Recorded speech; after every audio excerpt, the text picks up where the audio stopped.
Assalamualaikum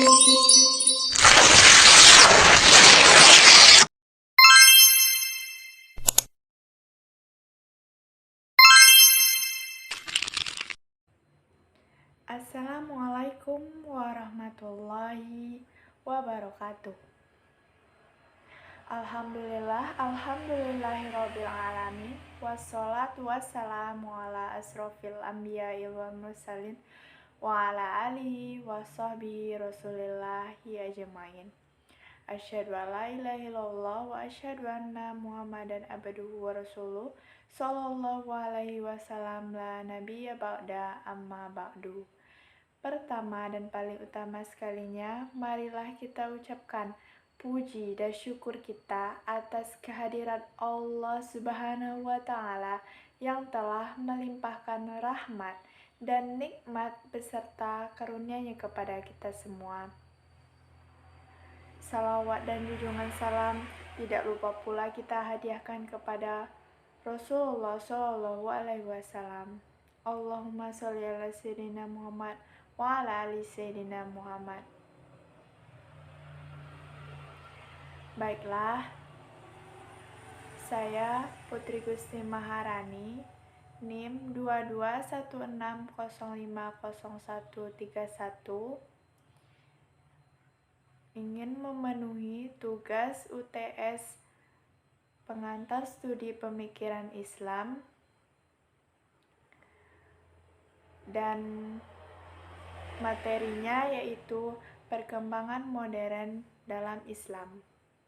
Pengertian perkembangan modern dalam Islam. Secara etimologis, modern berasal dari sebuah kata dalam bahasa Latin, modo dan ernos, di mana modo berarti cara, sedangkan ernos merujuk pada periode kekinian. Secara istilah, modern dapat dipahami sebagai segala sesuatu yang terkini atau baru. Secara umum, modern juga berarti sesuatu yang mengalami perkembangan. Selanjutnya, istilah-istilah umum yang berhubungan dengan perkembangan modern dalam Islam. Yang pertama, purifikasi, yaitu upaya untuk memurnikan akidah dan ibadah dari unsur luar Islam. Contoh, kepercayaan dan ritual masyarakat lokal atau agama terdahulu. Yang kedua, westernisasi, yaitu meniru budaya barat atau tingkah laku, gaya hidupnya. Contohnya, akulturasi masjid. Yang ketiga, modernisasi, yaitu perubahan cara berpikir dari tradisional menjadi rasional. Contohnya, teknologi. Tradisionalis, yaitu tradisi atau kebiasaan dalam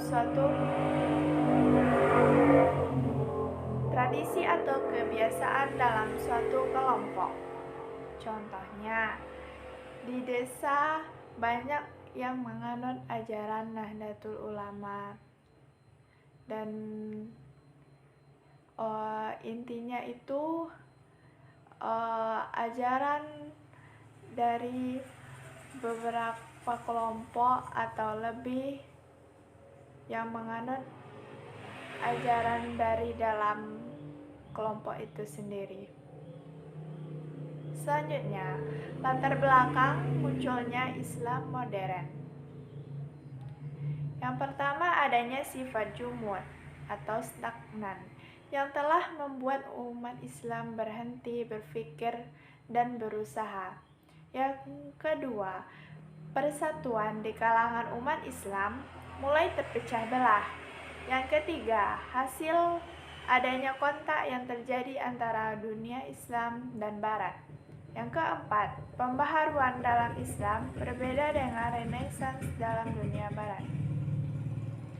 Selanjutnya, pemikiran dan usaha pembaruan.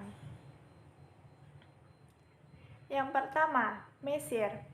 Sejak awal abad ke-19, mulai muncul tokoh-tokoh pembaruan Islam di Mesir yang berusaha meninggalkan keterbelakangan menuju modernisasi di berbagai bidang, seperti politik, ekonomi, dan pendidikan. Salah satu tokoh pembaruan Islam di Mesir yang terkenal yaitu Muhammad Ali Pasha, yang kemudian disebut sebagai peletak dasar Mesir modern. Sejak menjabat sebagai gubernur Mesir pada 1805, Muhammad Ali Pasha menata kembali masyarakat Mesir dan membangun militer yang lebih modern.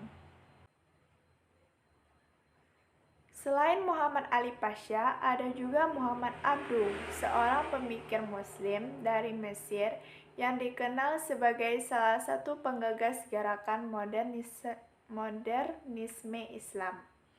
Upaya untuk mengusir penjajah dari Barat, terutama dari Inggris, Muhammad Abduh serta Al-Afghani menerbitkan sebuah majalah yang berjudul Al-Manar.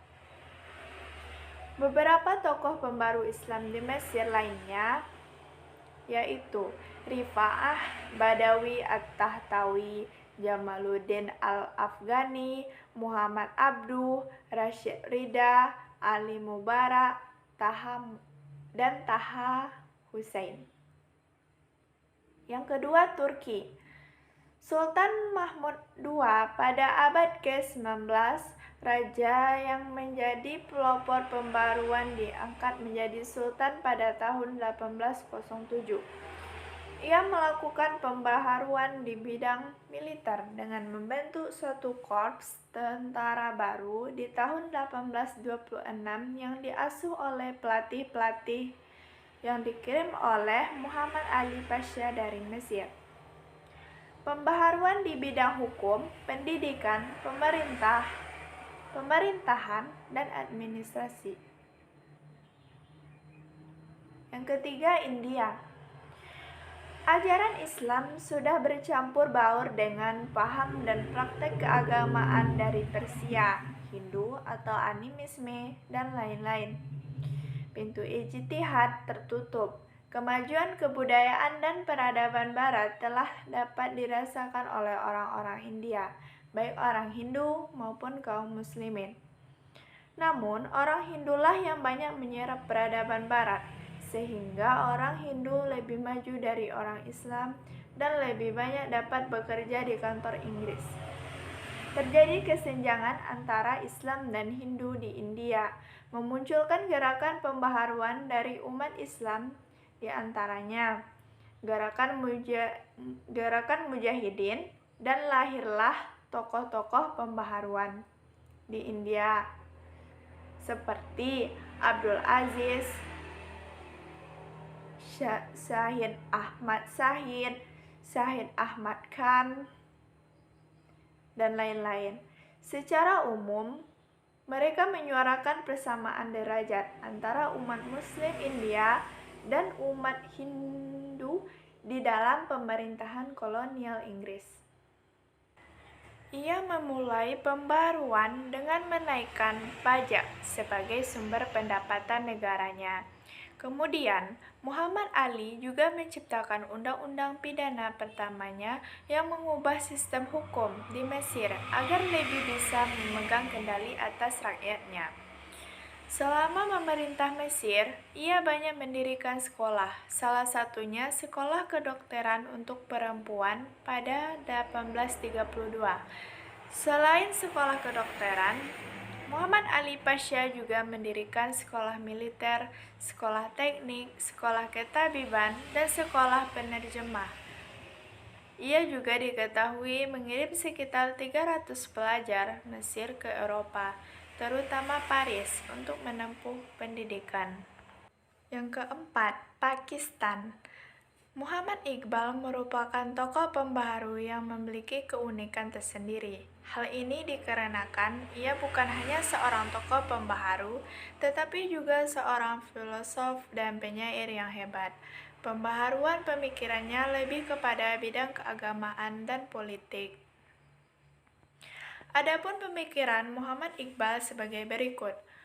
Umat Islam mengalami kemunduran karena kebekuan dalam berpikir. Hukum Islam tidak statis, melainkan dapat berkembang sesuai dengan perkembangan zaman. Pengaruh zuhud yang ada dalam tasawuf mengakibatkan keadaan umat tidak terlalu mementingkan soal kemasyarakatan dalam Islam. Pintu ijtihad belum tertutup. Islam mengajarkan dinamisme. Ijtihad memiliki kedudukan yang penting. Umat Islam hanya boleh mengambil ilmu pengetahuan Barat, menolak nasionalisme karena di dalamnya terdapat benih-benih materialisme dan ateisme. Banyak melakukan gerakan pembaharuan dalam bidang politik. Gerakan pembaharuan juga dilakukan Ali Jinnah dalam bidang politik. Adapun pembaharuan pemikiran yang dilakukannya, ia berupaya keras untuk menggerakkan umat Islam yang ada di India untuk mendirikan negara dan masyarakat Islam modern di India. Pelopor berdirinya negara Pakistan yaitu Ali Jinnah. Yang kelima, di Indonesia pada abad ke-20 yang dibawa oleh para tokoh yang semula belajar di Mekah.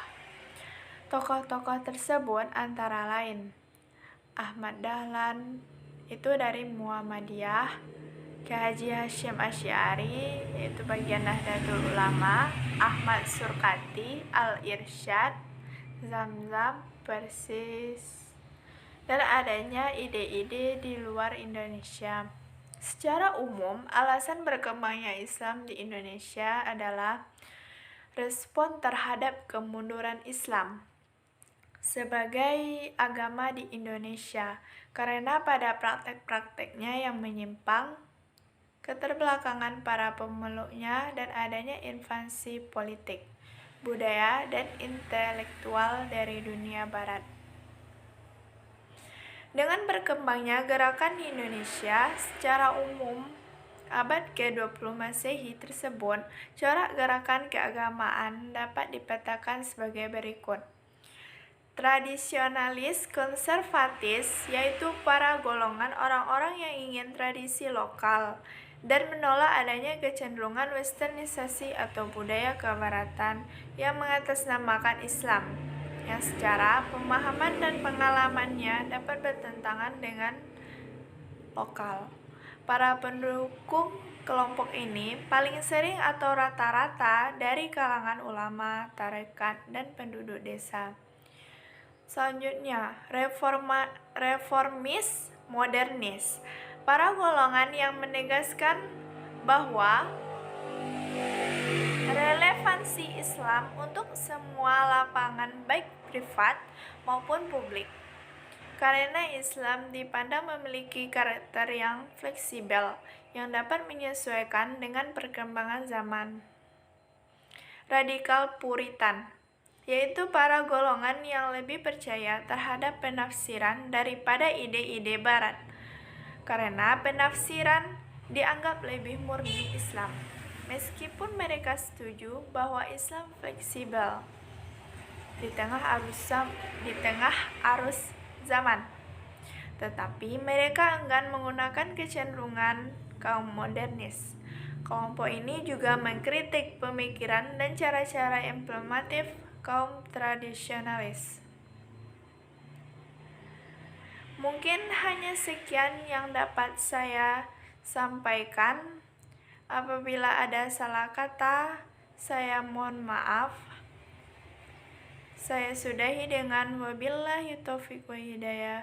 Wassalamualaikum warahmatullahi wabarakatuh.